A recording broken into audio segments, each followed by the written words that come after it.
Hey, so in today's lecture, we're going to be talking about chemical bonding and the different types of bonds. So what is chemical bonding? Chemical bonding is the attraction between two atoms. So if you need a better explanation or greater detail explanation about atoms and their subatomic particles, make sure you check out my last lecture about atoms and it will be extremely helpful to you. So when it comes to chemical bonding, it's really important to understand and know how many bonds each element is going to make. So right here I have the 6 sponge elements. So these are the main elements that we focus in on when it comes to studying biology. Next to it I have these electron shells or energy levels where we will place our electrons. We really want to focus in on the outermost shell, also known as that valence shell, because depending on how many electrons we have there and how many more electrons it's going to want will determine how many bonds each element will make. Let's take a look at sulfur right here. So sulfur has an atomic number of 16. So the atomic number is the number of protons that an element has. When it comes to neutral atoms, so we're just talking about neutral atoms here, we want to make sure that the number of protons are going to equal the number of electrons. So this is also how you're going to determine how many electrons that each element is going to have. So since sulfur has 16 protons, that also means it has 16 electrons. Before we start placing the electrons on the shells, remember the rule that 2 electrons can fit on that first shell, 8 can fit on the second shell, and 8 can fit on that third shell. So this is the maximum amount of electrons that can fit on each shell. So let's look at sulfur that has 16 protons. So let's place the 16 electrons since this is a neutral atom.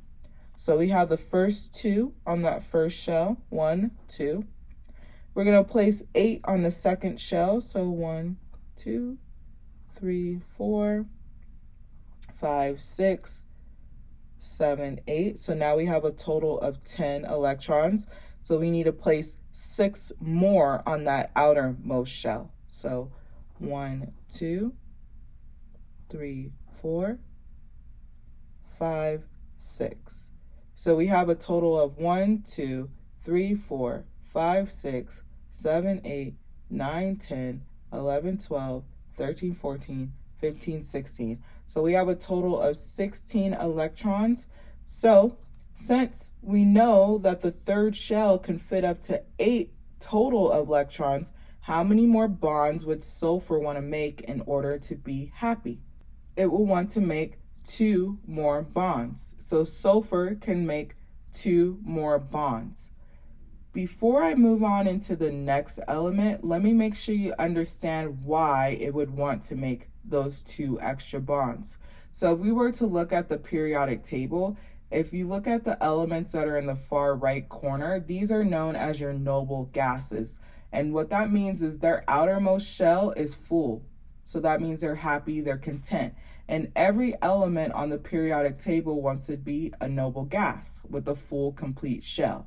So since sulfur has 2 missing electrons, since the full shell would be 8 electrons, but there's only 6 of them there, it will want to make 2 more bonds to be happy. Let's take a look at phosphorus. So phosphorus has an atomic number of 15. So remember, we're talking about neutral atoms here. So the number of protons, which is the atomic number, has to equal the number of electrons. So that's the ones we're going to put on the shell. So we have 15 protons. So let's place the 15 electrons. So 2 on that first shell. Remember the rule, 2, 8, 8. So 2 on the first shell, 8 on that second shell. 4, 5, 6, 7, 8. So now we have a total of 10. So we need 5 more, and we'll place that on the last shell. 1, 2, 3, 4, 5. So how many more bonds does phosphorus want to make in order to be happy or full? Let's take a look. So it has 1, 2, 3, 4, 5 on its outermost shell. But remember, the outermost shell can fit up to 8 electrons. So it is missing 3 electrons. So 1, 2, 3. So that means phosphorus is going to make 3 more bonds. Let's take a look at oxygen. The atomic number is 8, so that means we're going to place the 8 electrons. So 2 on that first shell, 1, 2, 3, 4, 5, 6, 7, and 8. When it comes down to oxygen, it only made it to the second shell, which is perfectly fine, but the rule still applies. So when it comes to oxygen, we place 2 on that first shell and we place 6 on that second shell. But remember, on the second shell, it also wants to fit up to 8 electrons. So that's the maximum amount. So oxygen is actually missing 2 electrons, so it will bind 2 more times. Next, let's take a look at nitrogen, which has an atomic number of 7. So we're going to place those 7 electrons, 1, 2 on that first shell, 3, 4, 5, 6, and 7. So when it comes to nitrogen, it has 1, 2, 3, 4, 5, 6, 7 electrons, but only 5 of them are on that outermost shell for nitrogen. So that means it is missing 1, 2, 3 more. So nitrogen will make 3 more bonds. When it comes to carbon, the atomic number is 6, so we'll place our 6 electrons. 1, 2, 3, 4, 5, and 6. So carbon is a very unique, diverse element, and we'll get into greater detail as the lectures go along, but it ultimately is going to make 1, 2, 3, 4 more bonds because it had 4 electrons in its valence shell, so it's missing 4 because remember it can fit up to 8 on that second shell. So it is missing 4, so it will bind 4 more times.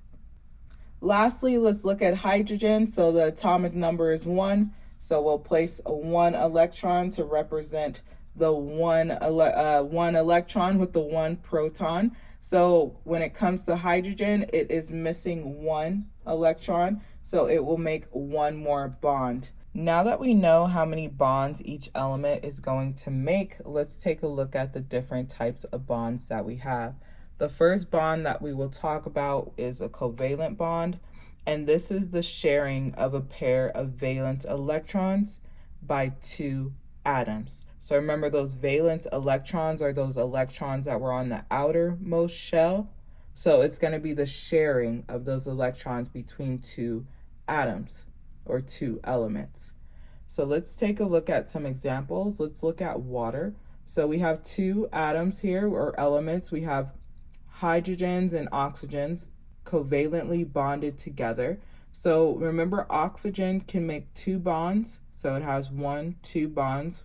Hydrogens can make 1 bond. So we see each hydrogen is bound to the oxygen just 1 time. We can also have double bonds as well. So we see the 2 oxygens, they both want to make 2 bonds so they could double bond themselves to each other. So we also have methane as a cool example to show covalent bonds.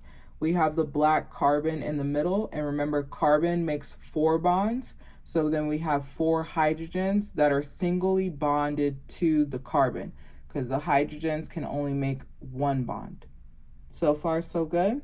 Quick reminder though about double bonds. Remember, it's the sharing of 4 electrons. So 1, 2, 3, 4. When it comes to covalent bonds, there's a couple terms that you will come across: polar versus non-polar. So you can either be a polar covalent bond or a non-polar covalent bond. So it's all about that electronegativity. So when it comes to electronegativity, it is just the amount of pull that an element has on the electrons. So the greater the electronegativity, then the harder or the stronger that element is on pulling those electrons from any other elements. A little trick that you can use to remember electronegativity: the more to the right and up you are, so that top right corner here, the higher your electronegativity is going to be. So fluorine, as we see here, it's going to have the highest electronegativity.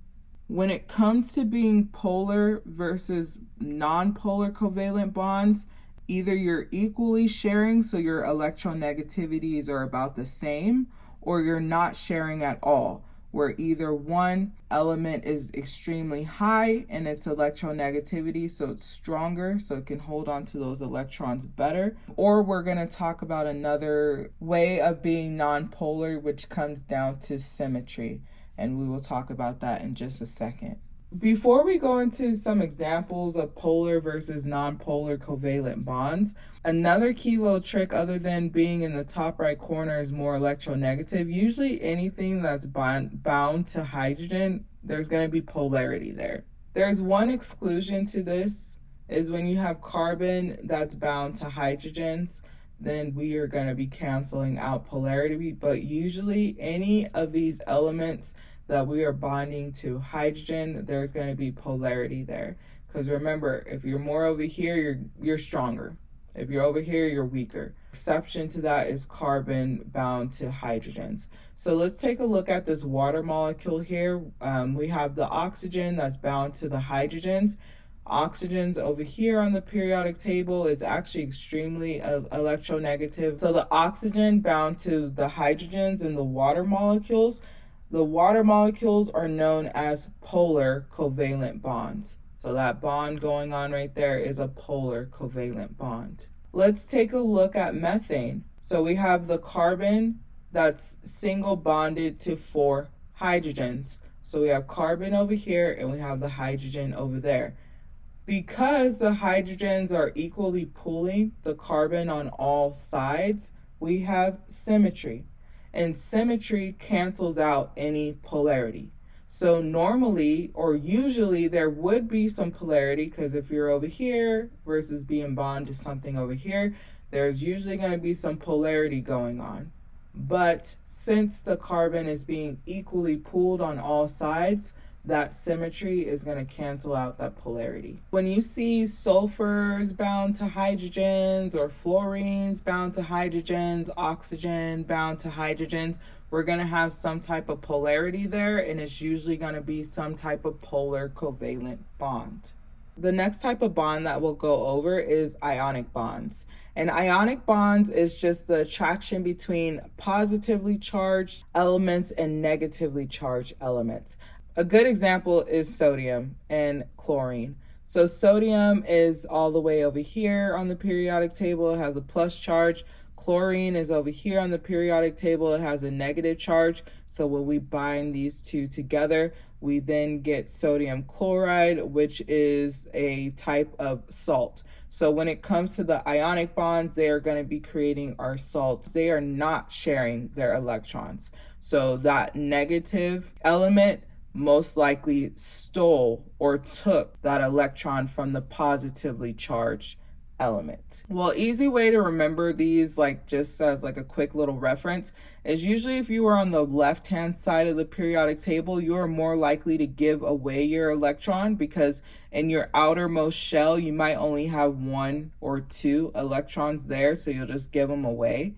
Versus being over here on this side, not only do you have that electronegativity working in your favor, so you're stronger, but you require less electrons to be full and happy in your outermost shell. Like you're closer to being a noble gas than any of the elements over here. So if we were to look at sodium, it would want to make 7 more bonds in order to be happy, versus chlorine that wants to make just 1 more bond to be happy. So it will most likely just take that 1 valence electron from the sodium, and by doing so, we are creating this ionic bond, which is the positive and negative charges that are attracting these elements together.